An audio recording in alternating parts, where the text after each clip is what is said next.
부족, 패스트푸드 등으로 현대인의 건강이 위협받고 있습니다. 그중에서도 쉽게 말하지 못하는 대장학문의 고통. 잠시 후 드러내지 못하고 숨겨서 더 병이 되는 치질에 대해서 속 시원하게 알아보겠습니다. 혹시 우리나라 사람들이 가장 많이 입원하는 질환이 뭔지 아십니까? 지난해 국민건강보험공단의 입원 순위에 따르면 치질이 가장 우리나라 사람들이 많이 입원하는 질환으로 기록됐다고 합니다. 그만큼 치질은 아주 흔한 병인데요. 안녕하십니까? 김현수의 메디프라임 김현수입니다. 오늘은 숨길수록 더 큰 병이 되는 질환, 치질에 대해서 알아보도록 하겠습니다. 오늘 이 시간 함께해 주실 전문의 선생님을 소개합니다.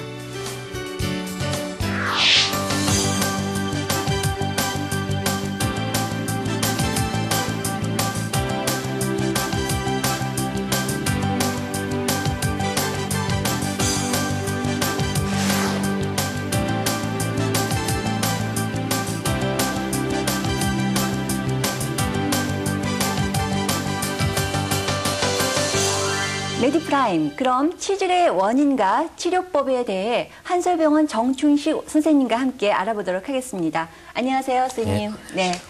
우리가 이제 치질 하면은 알고는 있습니다, 많이들. 근데 의학적으로 치질에 대해서 좀 정의를 내려주세요. 의학적으로 치질을 하는 것은 일반적으로 항문 안쪽과 바깥쪽에 생기는 모든 질환을 치질이라고 하지요. 그 중에서도 치액, 치루, 치열을 치질의 삼총사로 이야기하는데 이것이 대부분을 차지하기 때문입니다. 이 중에서도 치액이 약 70% 이상을 차지하므로 일반적으로 치액을 치질이라고 부릅니다. 아, 그렇군요. 예. 네, 그러니까 이제 치질에는 보통 이제 치액, 치열, 치루가 있는데 우리가 보통 이제 치질하는 것은 말씀을 들어보니까 치핵이군요. 네, 그렇습니다. 네, 치핵에 대해서 좀 더 자세하게 말씀을 해주세요. 예, 치액이라 하는 것은 정상적으로 항문관 내에는 치액총이라는 구조물이 있습니다. 네. 이 구조물은 우리가 배변 시에 쿠션과 같은 역할을 해서 통증을 없애주는 그런 기능을 하게 됩니다. 이 치액총이 비정상적으로 커져서 정상을 유발하게 되면은 그것을 치액이라고 부르지요. 아, 그렇군요. 예. 네. 아, 치질이 무엇인지 또 그 종류와 어떤 정의에 대해서 알아봤는데요. 그럼 이번에는 그 보건복지부가 지정한 그 대장 전문병원 시범병원입니다. 그 한솔병원에 직접 가보도록 하겠습니다. 화면 함께 보시죠.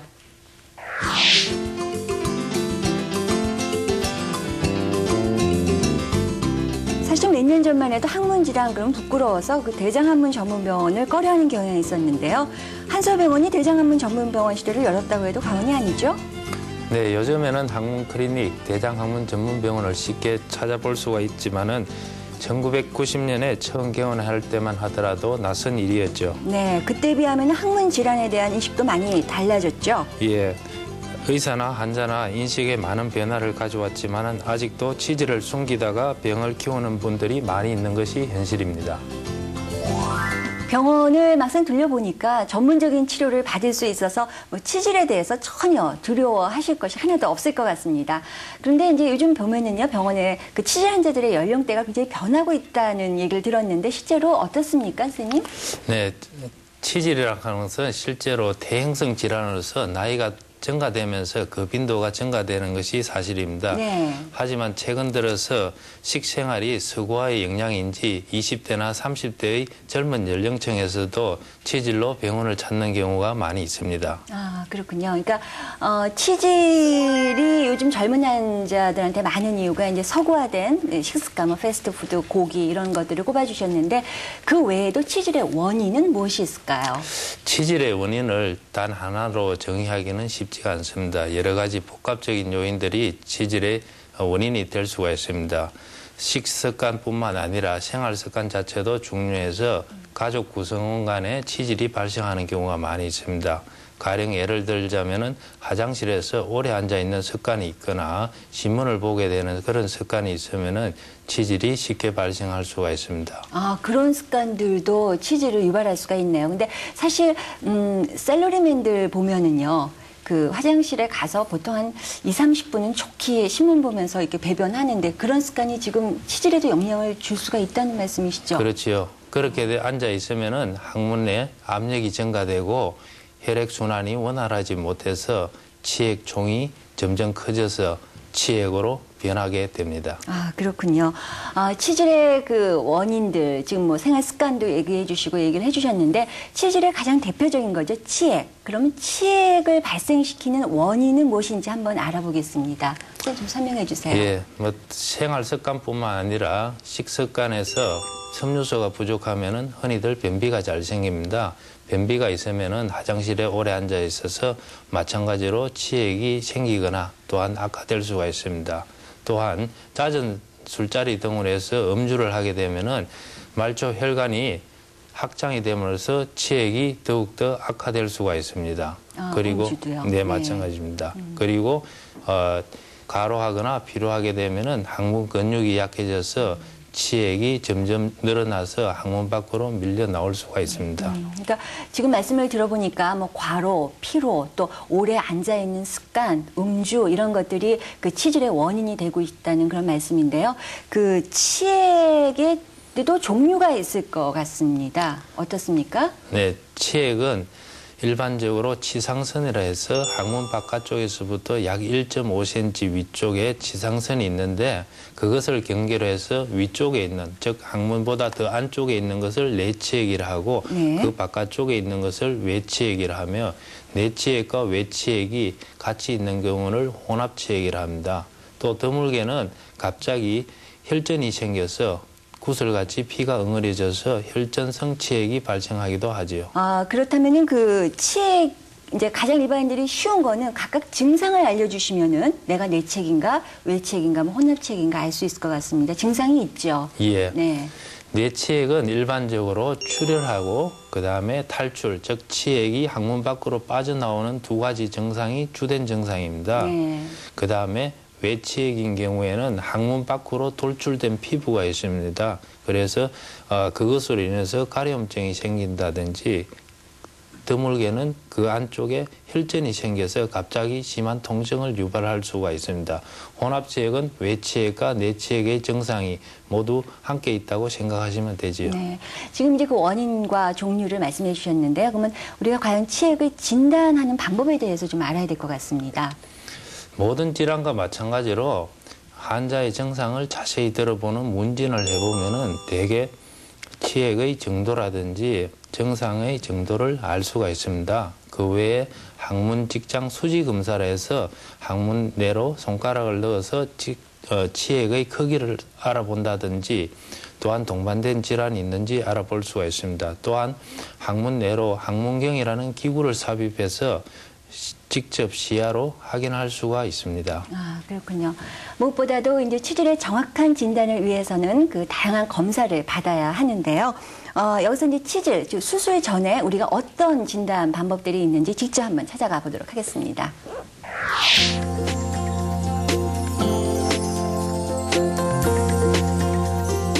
검사를 진행하면서 중요하게 생각하는 점은 뭘까요? 아무래도 증상의 정도에 따라서 수술 여부를 결정하는 일이겠죠. 네, 치질이라고 해서 무조건 수술하는 건 아닌가 봐요. 네, 증상의 정도에 따라서 달라지는데요. 탈출하는 정도와 출혈하는 양의 정도 그리고 통증의 정도에 따라서 결정되지요. 네.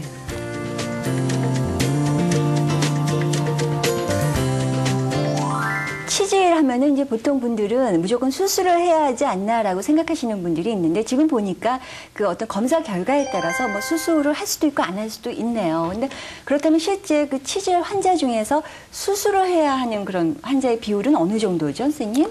물론 병원마다 약간의 차이가 있을 수 있습니다. 저희 병원 같은 경우에는 내원한 환자의 약 20% 정도만 수술이 필요하고 그 나머지 분들은 약물 치료나 온수 자욕 등으로서도 충분히 치료가 가능합니다. 20% 정도만 수술을 하는군요. 그 그렇죠. 20%라는 거는 정도가 심한 경우. 그렇습니다. 치액이 탈출이 되어서 손으로 밀어 넣는 그런 네. 정도가 되거나 네. 출혈을 하는데 약물 치료나 자욕으로 조절이 잘 되지 않는 경우에는 수술이 필요할 수가 있겠죠. 네. 그러면 이제 수술하지 않는 경우 환자들의 경우에 그 치액의 정도에 따라서 그 치료법이 다양할 것 같은데 좀 설명을 해주세요. 그렇죠.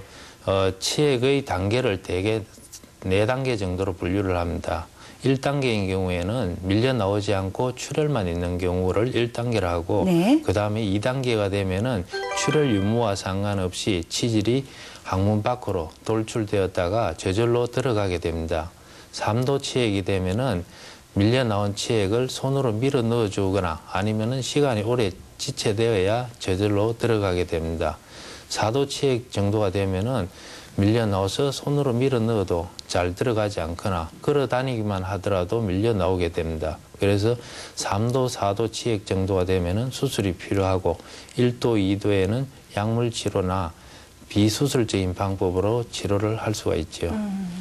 지금 이제 말씀을 들어보니까 어떤 내치액의 크기 또 타랑의 정도에 따라서 우리가 크게 이제 4단계로 구분을 하실 수 있다 그렇게 말씀을 해주셨는데요. 그러면 치질의 각 단계별로 그 구체적인 치료법은 어떤 건지 한번 알아보겠습니다. 예, 1도 치액이나 2도 치액은 치료가 거의 비슷합니다. 네. 1도 치액에서 출혈만 있다고 제가 말씀을 드렸는데 그런 경우에는 주사요법이 가장 좋은 방법입니다. 그 외에 온수 자육이라든지 변비가 생기지 않도록 하는 것은 당연히 해야 되는 거고 그 외에 2도 치액도 마찬가지로 출혈이 있는 경우에는 주사요법을 하거나 그 다음에 치액이 밖으로 좀 더 밀려 나오는 경우에서는 결찰요법이라 해서 고무줄로 묶는 방법이 있을 수가 있습니다. 예. 그리고 3도 치액이 되면은 결찰법을 하기도 하지만은 대개 3도 치액, 4도 치액이 되면은 수술로서 절제를 해주는 것이 가장 근본적인 치료법이라 할 수 있죠. 아, 그렇군요. 지금 이제 1도하고 2도에서 우리가 적용할 수 있는 주사요법과 결찰요법에 대해서 이제 크게 설명을 해주셨는데 좀 더 구체적으로 주사요법은 어떻게 하는 건지 한번 알아보겠습니다. 주사요법이라 하는 것은 경화제를 네. 항문에 있는 치액, 즉 상방에다 주사를 해서 그쪽으로 가는 혈류량을 감소시키고 괴사를 유발해서 염증을 일으키게 함으로 해서 출혈을 먹게 하고 그 다음에 치액이 항문벽에 좀 더 고정이 되도록 해주는 방법이 주사요법입니다. 근데 이제 보통 치질하면은 굉장히 통증이 심한 질환 중에 하나거든요. 주사 맞을 때 많이 아픈가요? 실제로 주사를 놓는 곳은 이 항문의 안쪽이라서 네. 이 통증에 대한 감각신경이 없으므로 주사 맞을 때 통증은 없습니다. 그렇다면은 주사를 맞고 치료를 하시는 것이 훨씬 좋겠네요. 그러면은 결찰요법에 대해서 한번 알아보도록 하겠습니다. 결찰요법은 무엇인지 또 적용은 어떤 경우에 하는 건지 좀 설명을 해주세요. 결찰요법은 결찰기를 통해서 자동으로 치액의 뿌리를 고무링으로 묶어줌으로 해서 치액으로 흘러가는 혈류를 차단하게 됩니다. 그렇게 되면은 일주일에서 열흘 정도 지나게 되면은 괴사된 치액이 떨어져 나가게 됩니다.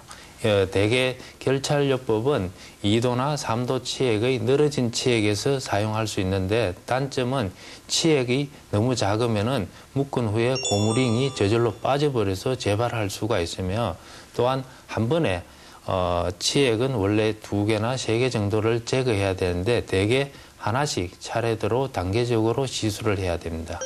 그 치액의 지금까지는 초기 단계라고 할 수 있는 이제 1도, 2도에 대해서 주사요법과 결찰요법에 대해서 알아봤는데요. 그럼 본격적으로 3도, 4도의 어떤 수술요법에 대해서 알아보도록 하겠습니다. 치액 그 제거하는 수술에 대해서 좀 자세히 설명해 주세요.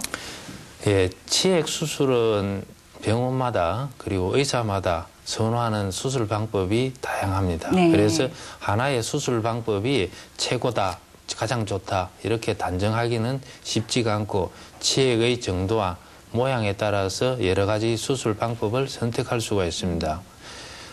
가장 흔히 사용되는 수술 방법은 치질을 절제하고 뿌리를 결찰하는 절제-결찰요법이 가장 흔한 방법이고 그 중에서 절제하고 결찰한 후에 상처를 꿰매느냐, 꿰매지 않느냐에 따라서 개방식, 폐쇄식으로 구별을 하기도 합니다.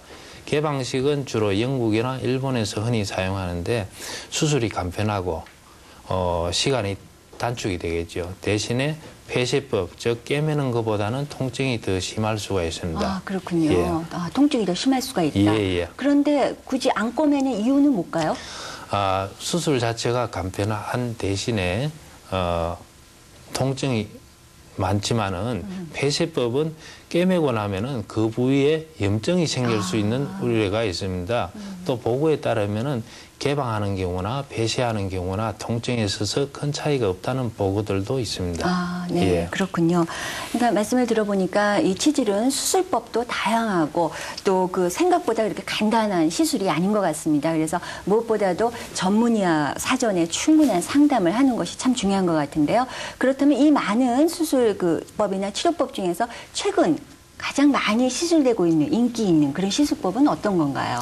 저희 병원에서 지금 최근에 많이 사용하고 있는 방법은 항문 점막을 최소한으로 절제를 해서 그 절제된 점막을 통해서 치액 덩어리를 제거를 해주고 꿰매주는 최소 절제 수술법입니다. 이 수술을 하게 되면은 수술 시간은 오래 걸리고 출혈하는 경향이 많이 있지만은 통증이 아주 적다는 장점이 있습니다. 네. 모든 시술이 다 그렇겠지만 치질 역시 그 전문의의 정확한 진단 같은 게 참 중요한 것 같습니다. 근데 이제 앞서도 제가 말씀드렸지만 치질은 굉장히 통증이 심한 질환이거든요. 그래서 엄살이 심한 분들, 사실 치질을 갖고 있으면서도 병원에 막상 못 가시는 분들 중에서는 그게 아플까 봐 못 가시는 분들이 있어요. 이렇게 엄살이 심한 분들한테 좀 그 추천해 주실 만한 그런 수술법. 최근에 나온 가장 통증이 적은 수술법은 자동봉합기를 이용한 치액 수술법이라는 것입니다. 이 자동봉합기를 이용해서 치액 수술을 하는 것은 실제로 치액 덩어리를 제거하는 것은 아니고 항문보다 그 위쪽에 있는 직장 점막을 일부 절제를 하고 자동으로 봉합하는 방법입니다. 그렇게 함으로 해서 치액으로 가는 혈류를 차단시킴으로 해서 치액의 큰 덩어리가 줄어들게 되고 그 다음에 점막을 절제하고 봉합함으로써 치액이 바깥쪽으로 밀려 나오던 것이 항문 위쪽으로 당겨 올려감으로써 밖으로 탈출되는 현상이 없어지게 됩니다. 이 시술 자체가 통증 신경이 없는 하부 직장에서 일어나기 때문에 거의 통증이 없습니다. 통증이 없습니까? 예, 예. 그러니까 물론 마취도 필요 없을 것 같고요. 물론 마취는 해야죠. 마취는 하고요. 예, 예. 근데 지금 통증이 없다는 말씀은 깨어나서 깨어난 통증이 이후에 없다는 예, 그런 예, 말씀이죠. 예. 그러면 여느 수술들은 아무래도 깨어나고 나서 좀 통증이 있나 봅니다. 그렇습니다. 통증을 요즘은 무통 주사라 해가지고 네. 지속적으로 혈관 내에 진통제가 투입됨으로 해서 통증을 조절하는 것이지 절제를 하거나 절개를 한 후에 통증이 전혀 없는 그런 수술은 아직까지는 없습니다. 그렇군요. 네. 그러면 그 치질 수술에 필요한 시간이랄까요? 기간 어느 정도 걸리나요?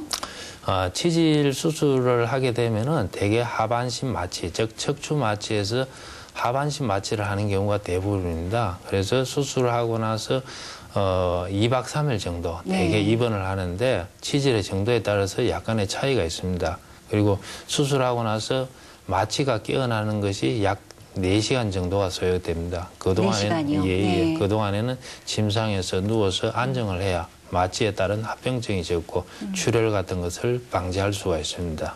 그리고 수술하고 나서 대개 수술 다음 날부터는 정상적으로 식사를 하고 그리고 온수 자욕을 하게 됩니다. 자욕을 함으로 해서 환부를 깨끗이 하고 혈액순환을 좋게 해서 통증을 경감시키며 그리고 수술하고 나서 이틀째 대개 퇴원을 하게 되지요. 네, 그렇군요. 그럼 여기서 그 치액 수술을 앞둔 분들을 한번 직접 만나보도록 하겠습니다. 화면 함께 보시죠.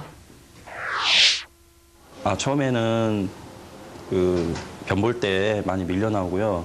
그리고 피도 좀 많이 나오고 그리고 전날 많이 피곤하거나 술을 먹었을 경우에는 다음날 더 통증도 심하고 피도 더 많이 났었거든요. 그리고 밖에서 비대가 없는 경우에는 그 변 보기도 많이 힘들고 거의 집에서만 변을 이렇게 보는 경우가 많았고요. 그리고 이게 많이 창피하기도 하고 민망해서 그 처음에 좀 치료했으면 이렇게까지 많이 안 힘들었을 텐데 지금까지 계속 미뤄오다가 뒤늦게 통증이 너무 심해서 병원을 찾게 됐습니다. 수술도 수술이지만 이제 그 후에 관리 또한 굉장히 중요할 것 같은데요. 수술 후에 가장 주의해야 할 사항이 있다면 어떤 것이 있을까요? 퇴원 후에는 입원 시와 마찬가지로 온수 자욕을 하루에 3, 4회 정도 하는 것이 제일 중요합니다. 그리고 어떤 분들은 아예 변보기가 무서워서 식사를 금하는 경우도 있는데 이런 경우에는 변비가 생겨서 다음 배변 시에는 상당히 고생을 하게 되므로 식사를 규칙적으로 하고 섬유소 같은 것을 섭취해 줌으로써 변이 부드럽게 나오도록 해주는 것이 좋습니다.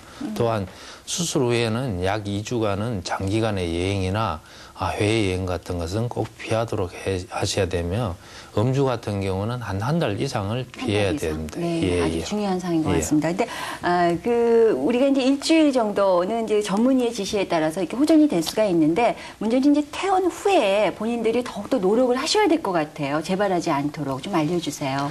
재발하지 않기 위해서 가장 확실한 방법은 변비가 안 생기는 것이 제일 중요하죠. 변비요. 예, 네. 치액을 예방하는 것도 변비를 예방하는 것이고 수술 후에도 다시 재발하지 않기 위해서 변비가 생기지 않도록 섬유소 같은 것을 꾸준히 드시고 그 다음에 규칙적으로 운동을 해주면은 장 운동도 마찬가지로 활발하게 되어서 변비를 예방할 수가 있습니다. 또한 물을 많이 마시고 특히 남자분들은 알코올이 치질을 악화시키거나 재발시킬 수가 있으므로 음주를 조금 네. 삼가해 주는 것이 하긴 좋겠습니다. 음주가 과음이 안 좋다는 걸 아시면서도 못 끊으시는 게 음주이신 것 같은데 지금까지 치질의 원인과 그 치료법에 대해서 알아보고 있습니다. 그럼 다음은 우리가 치질에 대해서 그 잘못 알고 있는 상식 또는 궁금증에 대해서 알아보는 시간 갖도록 하겠습니다.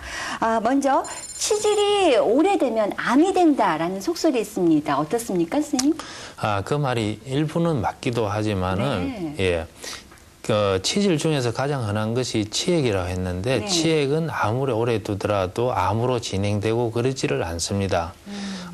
치질의 삼총사인 하나인 치료는 예, 네. 치료는 꼭 수술을 넣어서 치료를 해야 되고 이것을 방치를 하고 오랜 시간이 지나면은 치료에서 암이 발생할 수도 있으며 실제로 저희 병원에서도 군대 시절에 치료가 발생되었다가 수술하지 않고 그대로 두었다가 약 20년이 지난 후 찾아왔는데 또 암으로 진행된 경우를 실제로 경험을 했습니다. 그렇군요. 그러니까 일반인들 입장에서는 뭐 치액, 치열, 치료를 잘 모르는 입장에서는 일단 치질 증상이 있으면 병원에 가서 진단을 받아봐야 되겠네요. 그렇죠. 네.